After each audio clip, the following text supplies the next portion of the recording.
All right, so you found the house that you want to buy. I'm going to show you how we put together your purchase offer. The very first thing that we consider is the purchase price. Is this a fair price to buy the house? We will run comps for you, look at all the neighboring houses, what's sold, what's pending, what's active, right there in that community. We'll look at square footage, similar type of house. We'll go through all of that and go, hey, we think this price, this purchase offer is what the house is worth. And you might submit that. So you might see a house that you go, hey, they're asking $200,000. You go, man, this is a really good deal. So we're going to submit it for $200,000 to get the house under contract. Secondly, when you submit an offer, you attach it with earnest money. So there's a little section in that contract that we write out and we go, hey, this is our guarantee to commit ourselves to following through with the terms of this contract. So we're going to give you a small deposit on the purchase of this house. And earnest money for a $200,000 house, we see a lot of times like $500, maybe $1,000 if it's a little competitive or a little bit more sometimes. So you'll attach that. As long as you go through the terms of the contract, that earnest money is going to be returned to you as a credit toward buying the house at closing. So it shrinks the total amount of out-of-pocket expense later. So it's nothing you lose. It's all yours as long as you follow through with the terms of the contract. Earnest money will go to the seller, however, if you break the terms of the contract. So that's something you need to consider when writing an offer. Number 3 is loan type. You have to disclose to the seller, here's the loan we're trying to get from the bank. We're pre-approved with a conventional loan at 3 or 5% down, and so this is what we're doing. So they know that you've been talking to the lender, these are the terms, this is the type of loan, and they know the risk that they're taking on accepting that offer and how well that's going to go through. Number 4 is the date of closing. So a lot of times the date of closing will be about 30 to 45 days out. So that gives the title company all the time they need to make sure the title's clean and clear to hand over to you. It also gives your lender time to get the appraisal done and get underwriting completed so the loan can be secured. It gives you time to get the rate lock done too. So let's say it's July 1st and you're putting an offer on a house. You might write it out to say, hey, we want to close on August 1st or August 15th, 30 to 45 days out. Sometimes date of closing can go longer. If you find a house that you really like and you go, hey, we need to write this up contingent on our house selling first. So let's say you're a buyer, but you also need to sell. We can write it up to say, hey, we want to close on the date that our house sells.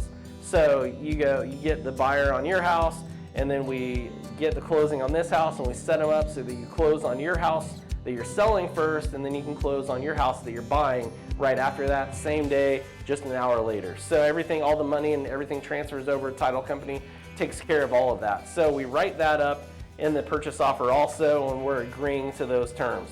We're also agreeing to a home warranty.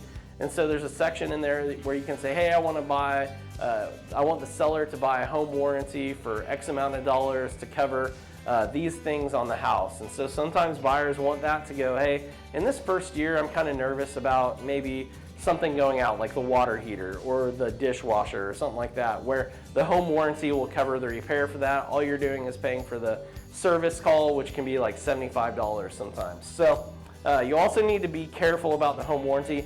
Make sure that the thing you think is covered is actually covered in the home warranty policy that you're asking for, where we've seen that sometimes where the home warranty company goes, hey, sorry, that's not actually included in there. So you really need to know about that as well, and we can go into that in detail later. Number 6 is the inspection period. So the inspection period, that is going to be written up a lot of times for 10 to 15 business days.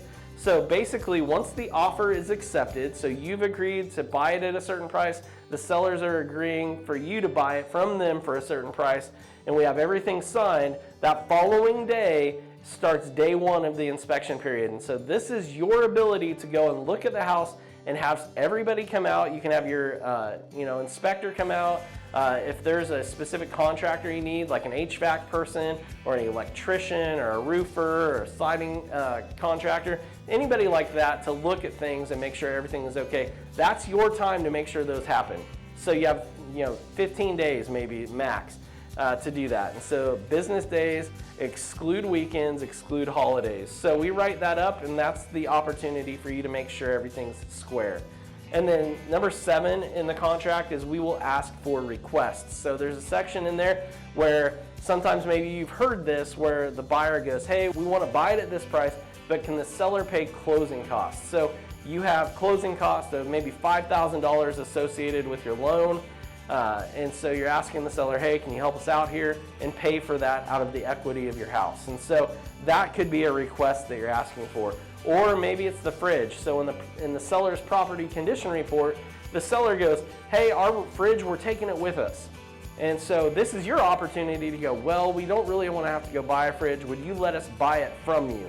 Could the fridge stay, or could we offer you $500 for the fridge, or whatever it's worth?